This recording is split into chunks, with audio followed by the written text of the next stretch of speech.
Irmãos, vamos então para o nosso momento de reflexão. Já faz um certo tempo, desde mais ou menos o início do ano, um pouquinho no início ali, nós estamos trabalhando as exposições bíblicas aqui na igreja de forma intercalada, onde nós pregamos no Antigo Testamento e no Novo Testamento. Então, atualmente, no Antigo Testamento, nós estamos expondo o livro do profeta Malaquias. Estamos aí no caminho, não sei quando vamos terminar. No Novo Testamento, nós estávamos expondo a carta de Paulo aos Filipenses. Então, passamos um tempo aí caminhando por esse livro. Foram, ao todo, 14 sermões até terminar a carta. E hoje nós vamos iniciar uma nova etapa do Novo Testamento. E eu estava pensando, em casa, refletindo sobre qual exposição poderia trazer, uma vez que o ano está quase acabando, né? Daqui a pouco termina o ano de 2025, e aí eu não queria fazer nada que ficasse pela metade, aí tivesse que ficar para o ano que vem. Então, eu queria convidar você a abrir sua Bíblia na carta de Judas. Para achar a carta de Judas não é difícil, você vai para Apocalipse e volta um pouquinho. Judas fica antes de Apocalipse. Abra comigo a sua Bíblia na carta de Judas. É uma carta que tem apenas um capítulo, digamos assim. Ela, na verdade, não pode nem ser dividida por capítulos. Ela tem apenas 25 versículos. Então, nós estaremos refletindo nessa carta e, querendo Deus, estaremos finalizando esse ano com as exposições de Malaquias e da carta de Judas. Judas, nós vamos ler apenas os primeiros 2 versículos. Judas, versículos 1 e 2. Eu queria que você lesse comigo essa porção do texto, é bem pequenininha. Judas, versículos 1 e 2. Todos encontraram? Vamos ler todos juntos, irmãos? Judas, servo de Jesus Cristo e irmão de Tiago, aos chamados, amados em Deus Pai e guardados em Jesus Cristo, a misericórdia, a paz e o amor vos sejam multiplicados. Amém. Irmãos, nós vivemos em uma época em que as pessoas, elas estão obcecadas pela construção de uma identidade pessoal. No meio dessa busca desenfreada por uma autodefinição, surgem algumas perguntas, como por exemplo, quem sou eu? Ou então, o que é que me define? Ou ainda, a que grupo eu pertenço? E nós podemos dizer que essa situação tem se agravado bastante nos últimos tempos. O fato é que muitas pessoas têm definido a sua identidade, por exemplo, a partir das curtidas e dos elogios que elas recebem em suas redes sociais, a partir de fotos, de vídeos que são postados. Então, a partir da quantidade de curtidas, de elogios, de comentários, a pessoa se define. Muitas pessoas definem a sua identidade a partir do grupo social ao qual elas pertencem, ou então a partir da profissão que elas exercem. Há ainda aqueles que se definem, por exemplo, a partir da ideologia política que acreditam e que defendem. Mas em meio a uma crise de identidade que marca a nossa geração, a palavra de Deus surge para nos lembrar que a nossa verdadeira identidade não nasce dentro de nós. A nossa verdadeira identidade não nasce a partir da profissão que eu exerço, da ideologia que eu acredito, ao grupo social que eu pertenço, não. Mas a nossa identidade, de acordo com os princípios da palavra, ela nasce, ela surge a partir da graça que vem de Deus. Ela tem origem na graça do Senhor. Ela tem uma origem celestial que desce sobre a nossa vida. E é sobre isso, meus irmãos, que esse texto que nós acabamos de ler nos ensina. Judas, embora seja bem esquecida, mas ela é de fato a última carta que surge na sequência do Novo Testamento. Ela faz parte de um grupo chamado de cartas gerais. e elas são chamadas assim porque essas cartas foram escritas não para um grupo específico, como é o caso, por exemplo, de Romanos, de Efésios, de Filipenses. As cartas gerais, elas foram direcionadas para várias igrejas cristãs de uma determinada região. Então, por exemplo, a carta aos Romanos, ela foi escrita e direcionada especificamente para a igreja que se encontrava na cidade de Roma. A mesma coisa com Filipenses, com Efésios, com Tessalonicenses, mas Judas não. Ela foi escrita e poderia ser utilizada em várias igrejas de uma determinada região. O autor dessa carta se identifica justamente como Judas, mas esse aqui não é o Judas Iscariotes que traiu Jesus antes da sua crucificação. Nem tampouco esse aqui é o Judas Tadeu, que se tornou apóstolo de Cristo. Esse Judas que aqui se encontra é o meio-irmão de Jesus. O texto de Marcos, capítulo 6, versículo 3, por exemplo, faz uma menção a esse Judas. Falando sobre Jesus, as pessoas dizem o seguinte, elas estão ali diante de Cristo, e elas dizem o seguinte no texto de Marcos, escute, elas dizem assim, falando sobre Jesus, elas falam, não é este o carpinteiro, filho de Maria, irmão de Tiago, de José, de Judas e de Simão? E não vivem aqui entre nós as suas irmãs? Então, veja que esse negócio, que muita gente acredita, da perpétua virgindade de Maria, não existe. Porque após o nascimento de Jesus, Maria teve outros filhos. Não somente filhos, mas outras filhas que nós nem sequer sabemos o nome. Nós não sabemos ao certo quem eram os destinatários dessa carta, mas provavelmente tratava-se de judeus convertidos ao cristianismo que estavam fugindo da perseguição promovida pelo Império de Roma. Inicialmente, a intenção de Judas, ao escrever essa carta, era tratar sobre a salvação. Mas por algum motivo que nós não sabemos, um motivo desconhecido, ele faz uma alteração e foca muito mais em combater falsos mestres que estavam ameaçando as igrejas. Então esse é o contexto, digamos assim, resumido da carta de Judas. É uma carta geral, é escrita pelo meio-irmão de Jesus, que era também filho de Maria, e ele está escrevendo com o objetivo principal de combater falsos ensinos, ameaças doutrinárias e teológicas que estavam presentes em muitas igrejas. Judas então inicia a sua fala de maneira muito especial, porque ele vai mostrar aqui, antes de falar sobre os falsos mestres, antes de falar sobre as heresias, ele vai mostrar qual é a identidade daqueles que fazem parte do povo de Deus. E é sobre isso, meus irmãos, que nós iremos pensar nesse instante, a identidade do povo de Deus. A identidade do povo de Deus. E a pergunta é: quem é esse povo? O povo de Deus, em primeiro lugar, é um povo chamado. Se encontra aí na primeira parte do versículo 1, vá acompanhando. Logo no primeiro momento, nós percebemos que a parte inicial da carta de Judas apresenta o mesmo padrão que se encontra nas cartas apostólicas do Novo Testamento. Mas não só no Novo Testamento, porque esse estilo de escrita diz respeito ao padrão de todas as cartas que eram escritas naquela época.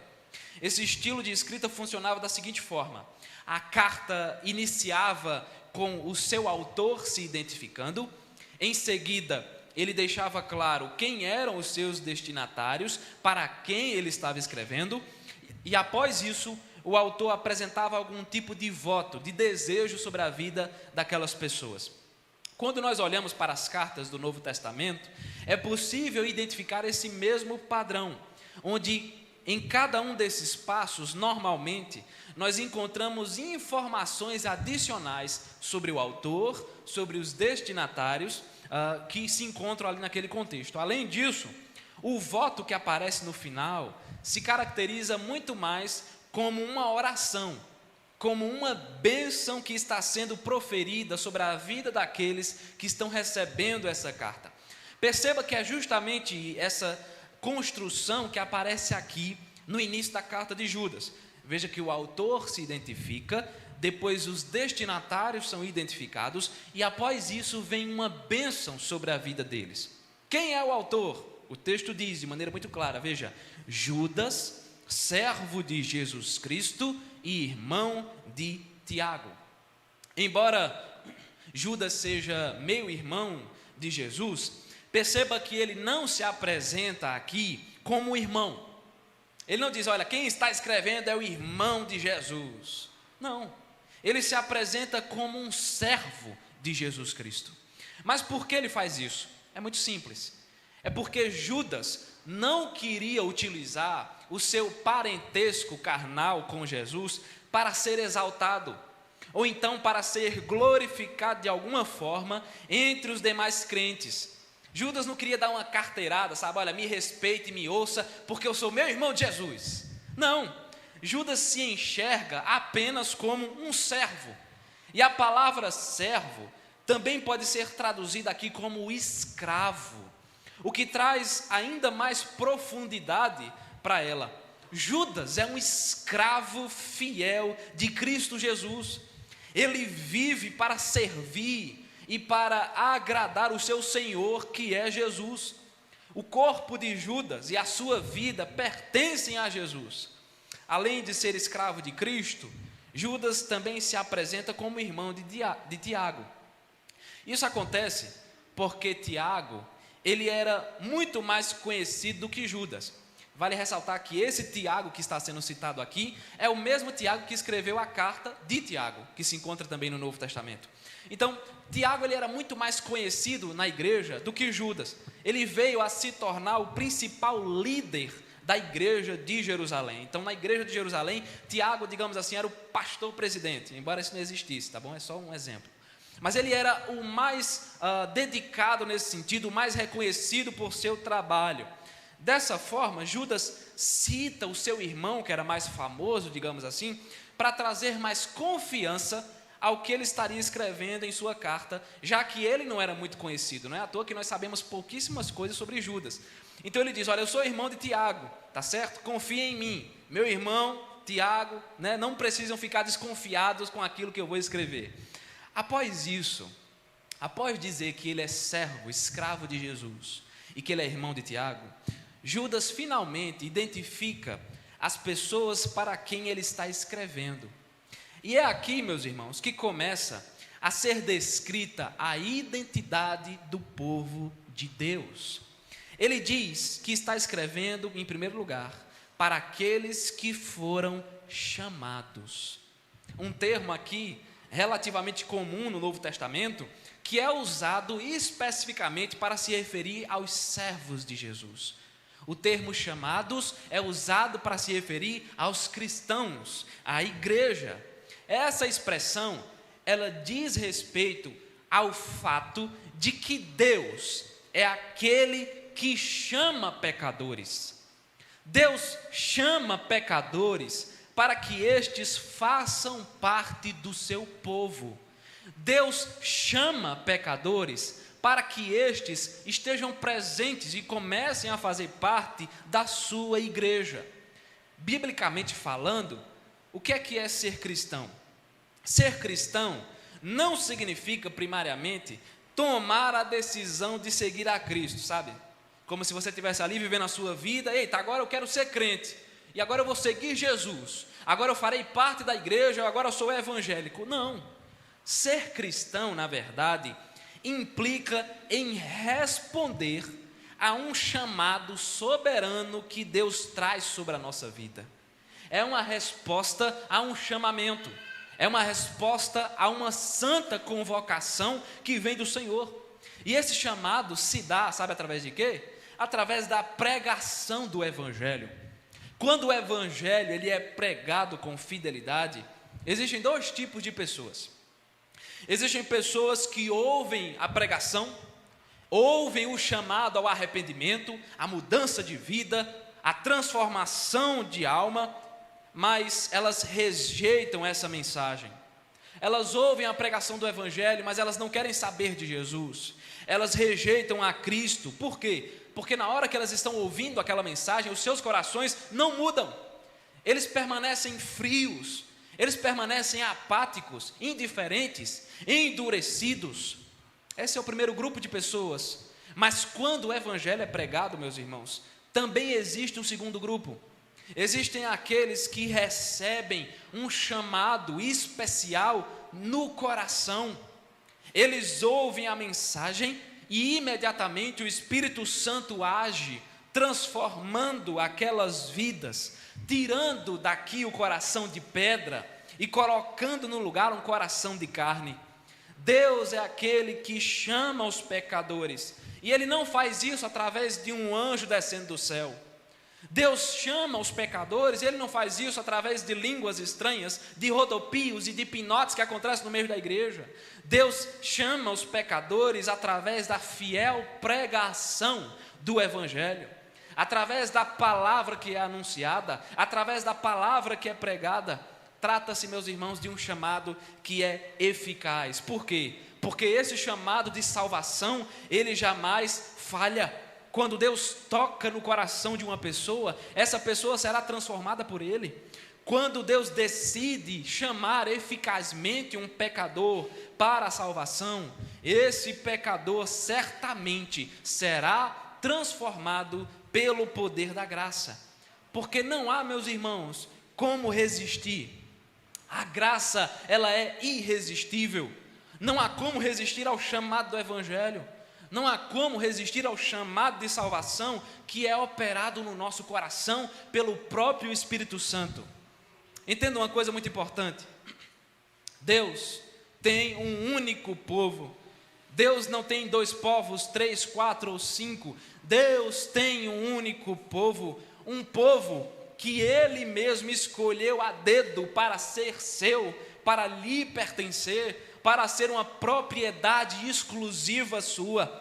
E todos aqueles a quem Deus decidiu salvar serão chamados no devido tempo. Quando o chamado do Evangelho ecoa em nosso coração, os nossos olhos se abrem para enxergar a realidade das coisas.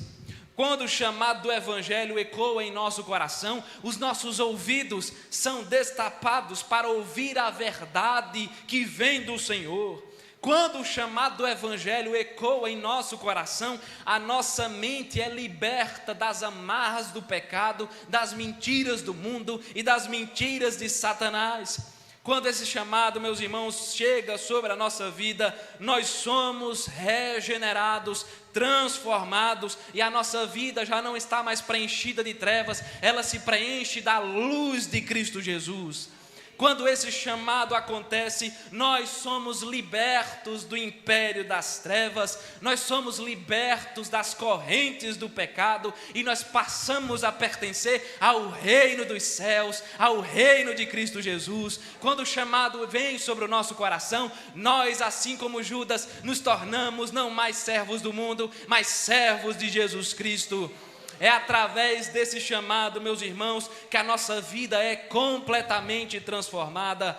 Nós antes estávamos perdidos, mas fomos encontrados. Nós éramos filhos da ira e da desobediência, mas agora em Cristo Jesus nós somos filhos de Deus.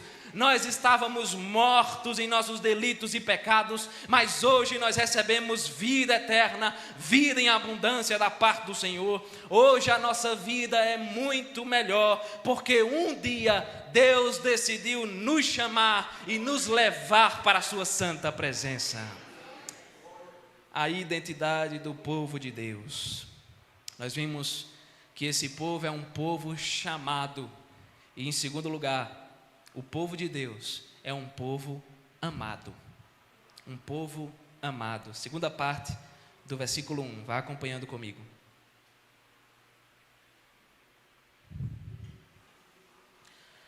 Nós podemos afirmar que essa segunda característica, ela antecede a primeira que nós acabamos de ver. Para que um pecador possa ser chamado por Deus para a salvação, primeiro ele precisa ser amado por esse Deus. Diante disso, nós precisamos lembrar daquilo que o apóstolo João afirma no capítulo 4 da sua primeira carta. Ele diz que Deus é amor. Deus é amor. Ou seja, Deus carrega consigo a própria essência do amor. No ser de Deus, em quem Ele é, existe o amor. O amor verdadeiro, sincero e puro tem origem no próprio ser de Deus. Os homens só podem conhecer o amor em sua completude se eles o buscarem na presença do Senhor e na palavra do Senhor.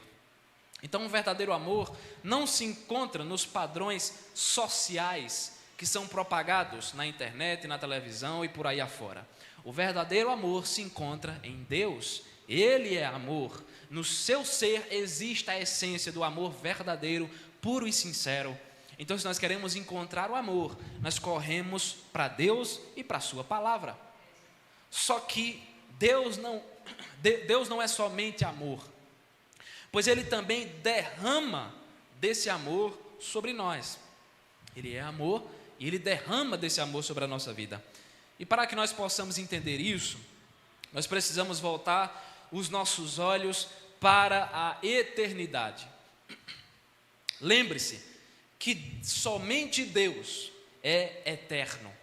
Ele é o alfa e o ômega, o princípio e o fim. Isso significa dizer que Deus não tem começo, Deus não tem meio e Deus não tem fim. O céu não é eterno, a terra não é eterna, o mar não é eterno.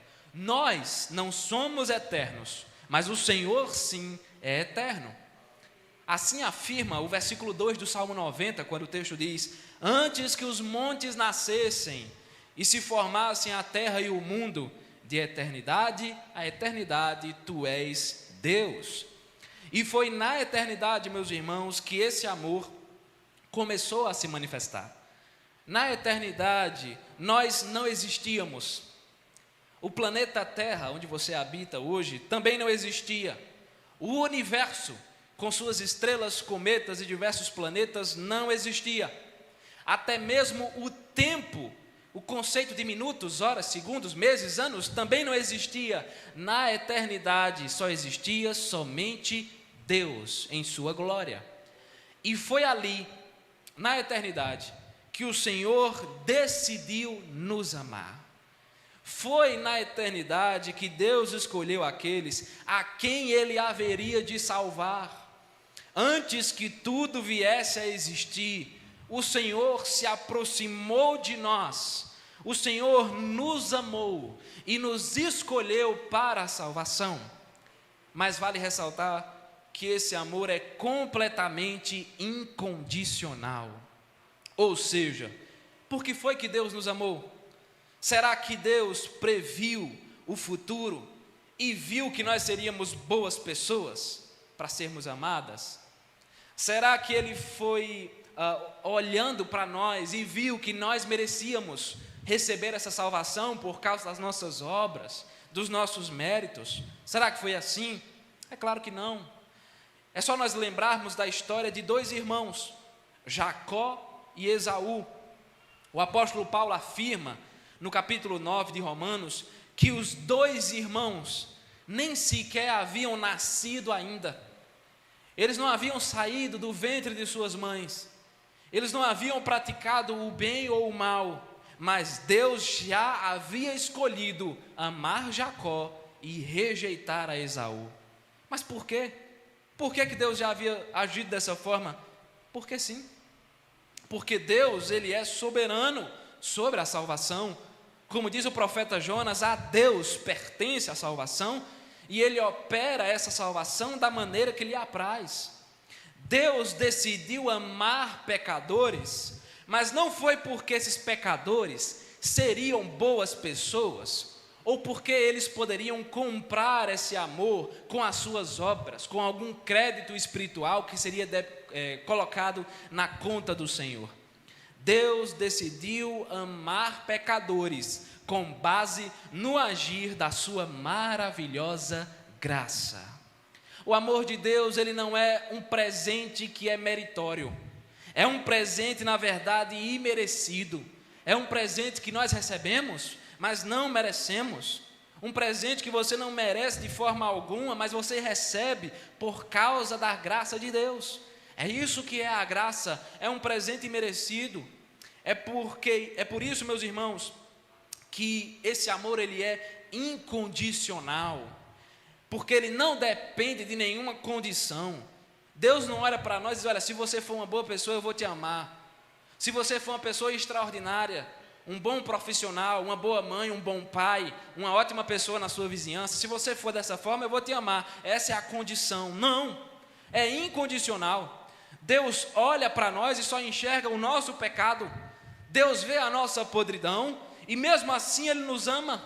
Não há nenhuma condição, depende exclusivamente da vontade de Deus, da graça de Deus. O amor de Deus, meus irmãos, não é uma barganha, não é uma negociação espiritual onde você entrega para receber. O amor de Deus é um ato livre e soberano da sua graça. Deus ama, por exemplo, a sua criação, tudo aquilo que Ele criou? Sim. Deus ama tudo que Ele criou, os céus, a terra, o mar e tudo que neles há. Só que o Senhor derrama um amor muito mais grandioso e muito mais especial sobre a vida do seu povo, sobre a vida da sua igreja. É um amor salvífico, é um amor filial que transforma pecadores perdidos e condenados. Ele transforma esses pecadores em filhos amados, filhos queridos, filhos acolhidos nos braços de Deus. Quem é que Deus salva? Deus só salva aqueles a quem Ele amou na eternidade, a quem Ele decidiu se aproximar e derramar do seu amor, da sua graça e da sua misericórdia. As pessoas pensam: eu amo a Deus, eu sou uma boa pessoa, eu trabalho na igreja, eu sou um crente fiel, e é por isso que Deus me ama. Tem gente que pensa assim: olha, Deus me ama porque eu faço muita coisa para Ele, não tem condição. Eu sou um crente exemplar, um homem de oração, da palavra, vou para a igreja toda semana, trabalho, me envolvo. Deus me ama porque eu faço muita coisa para Ele. Só que o apóstolo João também, no capítulo 4 da sua primeira carta, afirma com muita autoridade que nós só conseguimos amar a Deus porque Ele nos amou primeiro.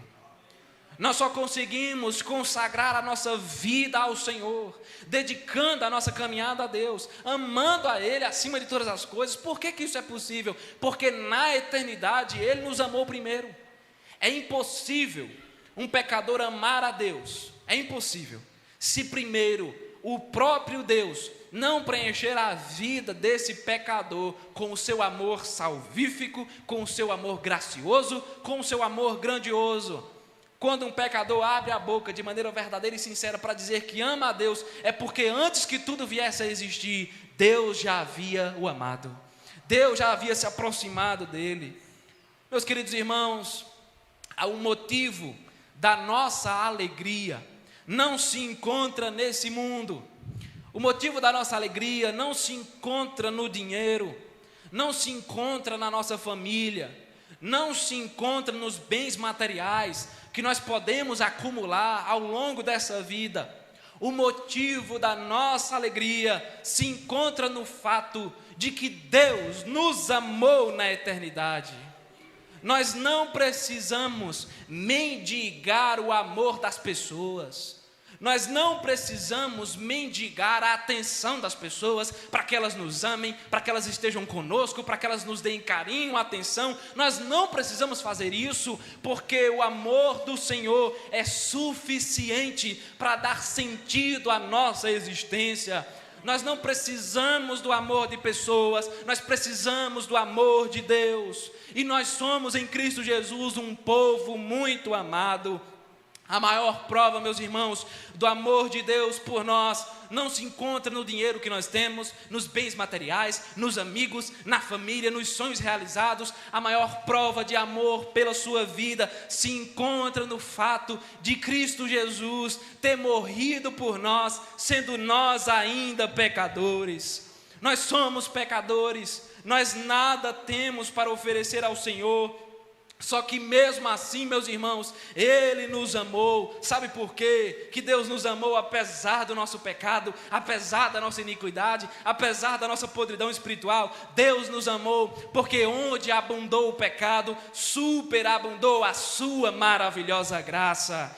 Meus irmãos, louvado seja o Senhor, porque Ele nos amou. Louvado seja Deus, porque o amor dEle, a graça dEle é maior que o nosso pecado, é maior que a nossa iniquidade. Esse amor nos leva até Cristo, porque é mediante a fé em Cristo Jesus que nós podemos receber salvação. Não é pelas nossas obras, mas é fé naquele que foi o homem perfeito, no Deus homem que se entregou em nosso lugar, no Cordeiro de Deus que tira o pecado do mundo, a porta que nos leva para a presença do Senhor, a luz do mundo, o pão da vida que alimenta a nossa alma, em meio a um mundo tão devastado pela iniquidade, pelo pecado. Em meio a esse mundo nós temos esperança, nós temos alegria, porque nós sabemos que o nosso Senhor nos amou na eternidade.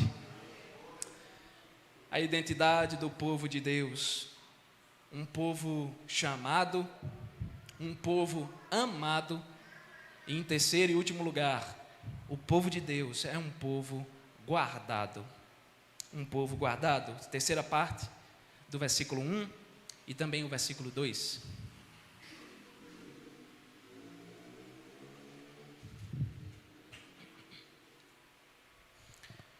No final do versículo 1, surge então a última afirmação de Judas acerca da identidade do povo de Deus. Perceba que essas expressões utilizadas no texto demonstram um profundo compromisso do autor dessa carta com aquilo que nós chamamos de doutrinas da graça. É só você pensar em tudo que ele está dizendo aqui em tão poucas palavras. Judas afirmou que os crentes são amados de Deus Pai. E isso nós compreendemos que aconteceu na eternidade, como já vimos. Esses que são amados de Deus, no devido tempo determinado pelo Senhor, também são chamados eficazmente pela pregação do Evangelho. Além disso, como afirma então o final do versículo 1, os pecadores que foram amados e chamados, eles serão agora guardados em Cristo Jesus. Essas três expressões fazem parte das doutrinas da graça. Perceba que em apenas um versículo, Judas fala sobre a eleição incondicional, ele fala sobre o chamado eficaz e agora ele fala sobre a perseverança dos santos. Deus ama, Deus chama e Deus guarda o seu povo até o final. O texto está nos informando que os verdadeiros cristãos, eles são guardados pelo Senhor Jesus Cristo. E faz total sentido Judas estar falando sobre essa segurança aqui. Lembre-se que ele está escrevendo essa carta a cristãos que estavam sendo ameaçados por falsos ensinamentos de falsos profetas, falsos pregadores, falsos pastores. Esses homens perversos estavam então distorcendo os ensinamentos do Evangelho, pregando mentiras e ensinando heresias. Além disso, esses irmãos certamente já haviam enfrentado algum tipo de perseguição religiosa por causa da sua fé. Em todas as eras da história, a igreja sempre foi ameaçada por falsos mestres. Em toda a sua existência, a igreja sempre foi perseguida pelos inimigos de Deus. É por isso que Judas faz questão aqui de trazer uma palavra de consolo. Ele está aqui trazendo uma palavra de esperança, de consolo, para os crentes que precisavam lidar com diversas lutas físicas e espirituais. Em outras palavras, o que Judas está dizendo é: meus queridos irmãos, não tenham medo, Não tenham medo dos falsos mestres. Não tenham medo da perseguição religiosa. Não tenham medo das investidas de Satanás. Não tenham medo desse mundo, porque o Deus que amou e que chamou vocês haverá de guardá-los e preservá-los para sempre. Mas então, nós temos que ter cuidado. Não se engane aqui. O texto não está dizendo que os crentes terão uma vida fácil aqui nesse mundo. O texto não está dizendo que os crentes serão protegidos por Deus, a ponto de nunca enfrentarem lutas, tribulações ou dificuldades. De forma alguma. Judas está se referindo a uma segurança espiritual. Isso significa dizer que aqueles que foram amados por Deus na eternidade, aqueles que foram no devido tempo chamados, regenerados e convertidos pela pregação do Evangelho, essas pessoas jamais perderão a sua salvação. Essas pessoas jamais terão as suas almas retiradas das mãos de Deus. Os verdadeiros crentes, os verdadeiros servos de Jesus, eles não podem cair da graça. Nenhum cristão verdadeiro pode ser condenado ao inferno outra vez. No capítulo 8 da carta aos Romanos, o apóstolo Paulo afirma uma coisa que você certamente lembra, quando ele diz: agora, pois, já nenhuma condenação há para os que estão em Cristo Jesus. Nesse mesmo capítulo, Paulo também afirma: porque eu estou bem certo de que nem a morte, nem a vida, nem os anjos, nem os principados, nem as coisas do presente, nem do porvir, nem os poderes, nem a altura, nem a profundidade, nem qualquer outra criatura poderá nos separar do amor de Deus que está em Cristo Jesus, o nosso Senhor. Embora os crentes ainda sejam pecadores, embora eles ainda fraquejem, embora eles ainda acabem falhando e se distanciando de Deus de alguma forma, nada pode separar definitivamente um crente do Senhor.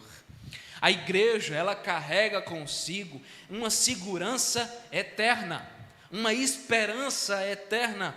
Nisso, meus irmãos, nós enxergamos até mesmo o agir das três pessoas da Trindade. É só você pensar comigo. O Pai foi aquele que nos amou e nos elegeu na eternidade. O Filho foi aquele que se sacrificou em nosso lugar de maneira perfeita, sangrando na cruz do Calvário, entregando o pagamento pela nossa dívida. E o Espírito Santo é aquele que nos chama, que nos preenche com a sua presença, que nos converte, que nos fortalece com o seu poder, garantindo a nossa salvação. No versículo 2, Judas então finaliza a sua saudação, desejando que a misericórdia, a paz e o amor estejam cada vez mais presentes na vida desses irmãos.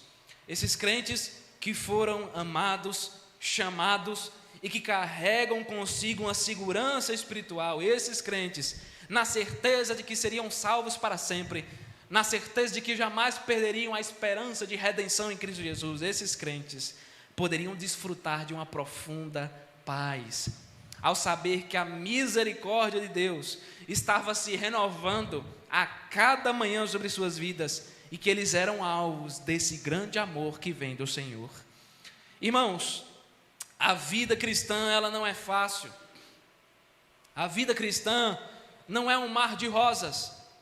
Você não deve seguir Jesus achando que a sua vida será tranquila, que você não terá problemas de saúde, que você não terá problemas financeiros, problemas familiares. Essa não é a promessa do Evangelho. O Senhor jamais nos prometeu uma caminhada sem lutas, sem dificuldades, sem tribulações. Nesse mundo, irmãos, nós precisamos lutar contra muitas coisas.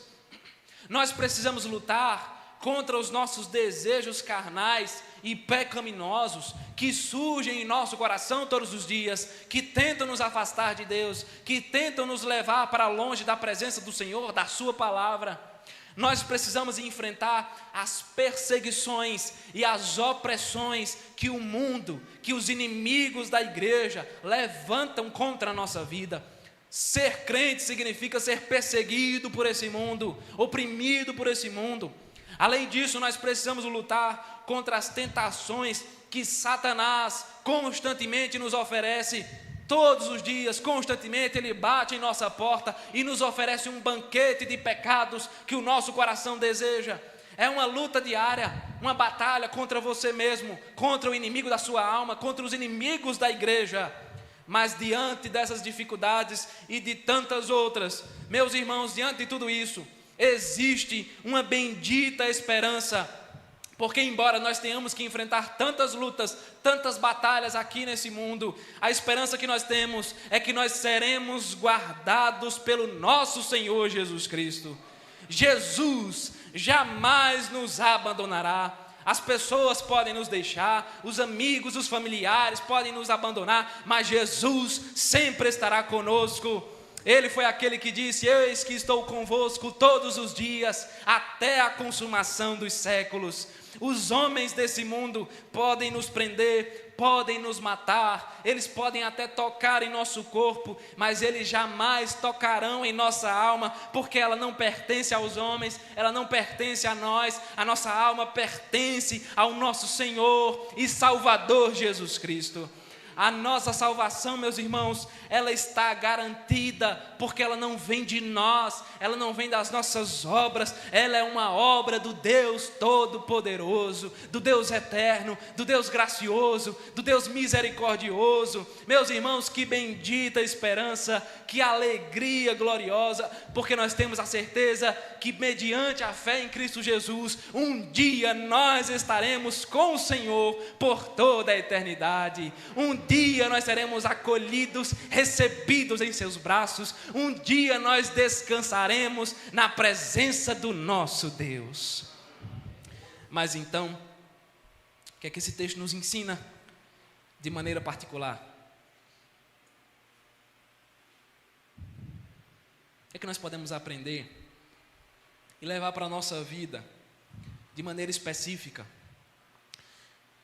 Queria começar dizendo algumas coisas, de acordo com o que nós vimos aqui. Deus, Ele tem um chamado para a nossa vida. Deus tem um chamado para a sua vida. E esse chamado, meus irmãos, não é para que nós sejamos prósperos aqui nesse mundo. O chamado do Evangelho para a nossa vida não é para que nós sejamos prósperos no dinheiro, nos bens materiais. Esse chamado não é para que a nossa vida seja fácil, mamão com açúcar, onde tudo acontece do jeito que você quer, na hora que você quer, onde todos os seus sonhos são realizados. Esse não é o chamado do Evangelho. Deus nos chama para o arrependimento. Deus nos chama para o abandono dos nossos pecados. Deus nos chama para a santificação. Meu querido irmão, jamais ache em seu coração que você vai para o céu porque frequenta uma igreja. Isso não é um passe que compra um lugar no céu. O fato de eu frequentar uma igreja todos os domingos não é uma garantia de que eu vou para o céu. Pare de achar que você vai para o céu porque o seu nome está escrito no hall de membros da igreja presbiteriana, da segunda igreja presbiteriana de Gravatá. Se você é crente em Jesus, a coisa mais importante que você faz é se arrepender dos seus pecados. Se você é crente em Jesus, se o chamado do Evangelho caiu sobre a sua vida, a coisa mais importante que você faz é buscar uma vida agradável a Deus.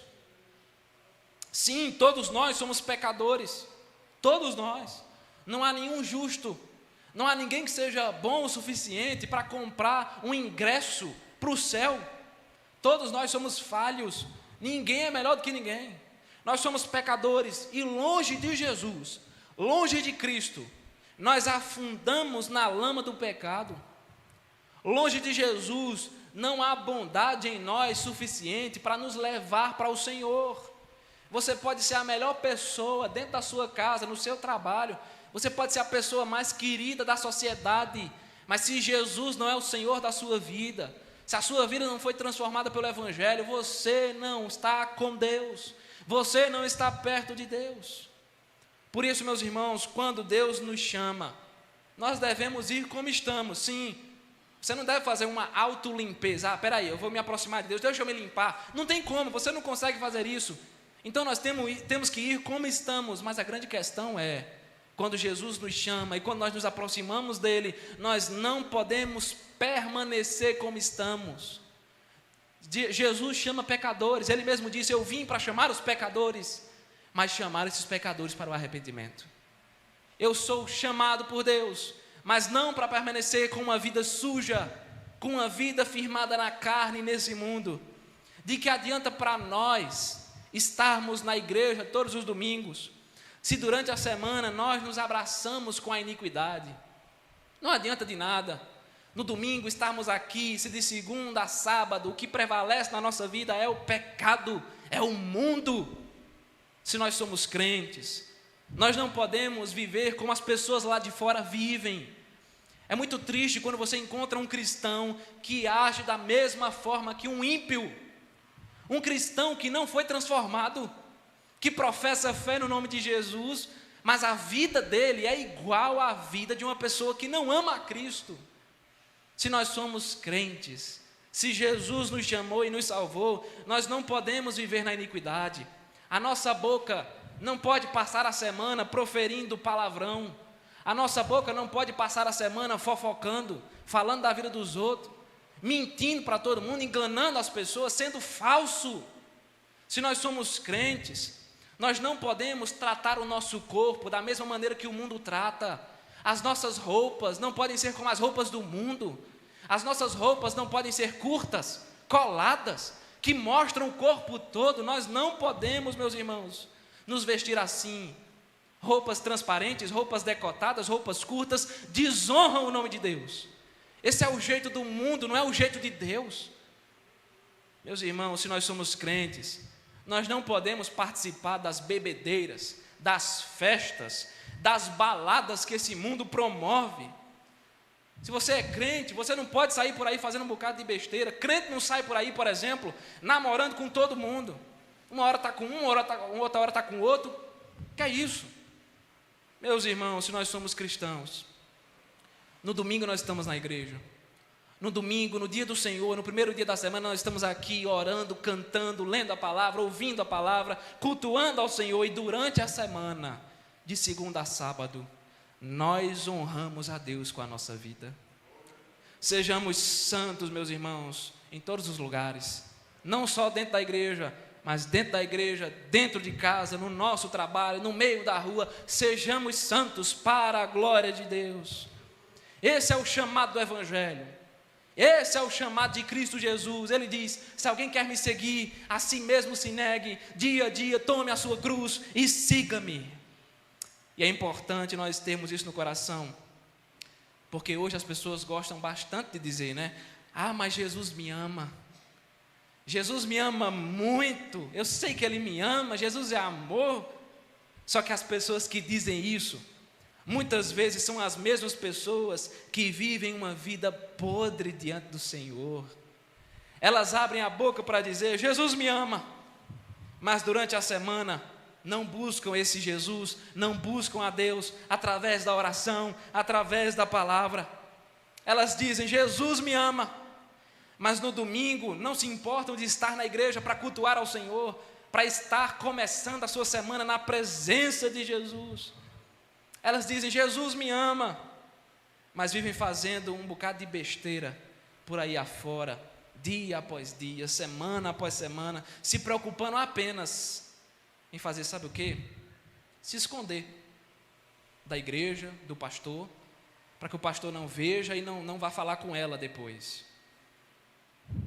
Ela quer se esconder, ela não está preocupada com Deus, porque Deus está vendo. Você acha que Deus não vê? Ele vê. Eu posso me esconder de todo mundo, mas de Deus eu não me escondo. Você só pode abrir a boca para dizer que Jesus te ama se a sua vida glorifica o nome dele. Sabe por quê? Porque o amor de Jesus por nós nos santifica, nos aperfeiçoa. Os amados de Deus, sabe o que eles fazem? Eles vivem para a glória de Deus. Porque se nós vivemos uma vida sem compromisso com a oração, se nós vivemos uma vida sem compromisso com a palavra, se nós vivemos uma vida sem compromisso com a santidade, sem compromisso com a igreja, sem compromisso com o reino de Deus, isso significa dizer que o amor de Deus não nos alcançou. Porque se Deus nos ama, sabe o que nós vamos fazer? Nós iremos amá-lo de todo o nosso coração. Se Deus derramou amor sobre a sua vida, se você vive no amor de Deus, você vai servi-lo, você vai adorá-lo com todas as suas forças, a sua vida será consagrada completamente ao Senhor. Por fim, lembre-se de uma coisa: ser crente não significa ser perfeito. Nós não somos, só Deus é. Mas ser crente significa ter compromisso com Deus. Dessa forma, se você creu verdadeiramente no nome de Jesus, se a sua vida foi transformada pelo poder do Evangelho e hoje você é uma nova pessoa, se você vive em santidade, se você tem a certeza de que Jesus te salvou, lembre-se que Deus te ama de uma maneira incondicional. Nós não precisamos ficar correndo atrás do amor das pessoas, sabe por quê? Porque o amor de Deus é tudo que nós precisamos. Por isso, meu querido irmão, não tenha medo dos sofrimentos da sua vida, não tenha medo das tribulações, não tenha medo de Satanás, não tenha medo das perseguições que o mundo levanta contra você, porque Jesus guardará a nossa alma até a eternidade. Nós podemos sofrer muito nesse mundo, pode acontecer, mas um dia nós estaremos com o Senhor. Um dia Ele olhará para nós e dirá: venham benditos do meu Pai, há lugar para vocês. Nós estaremos com Ele, nós receberemos a coroa da vida, no dia em que todo joelho se dobrará e toda língua confessará que só Jesus é o Senhor. Ele enxugará dos nossos olhos todas as lágrimas. Por isso, meu querido irmão, persevere, siga em frente, não desista, pois aquele que prometeu é fiel para cumprir, e Ele prometeu que um dia nós estaríamos descansando em seus braços para todos sempre. Nós não precisamos correr atrás da nossa identidade, porque ela já nos foi dada em Cristo Jesus. Nós somos um povo chamado, um povo amado, e um povo guardado pela graça de Deus.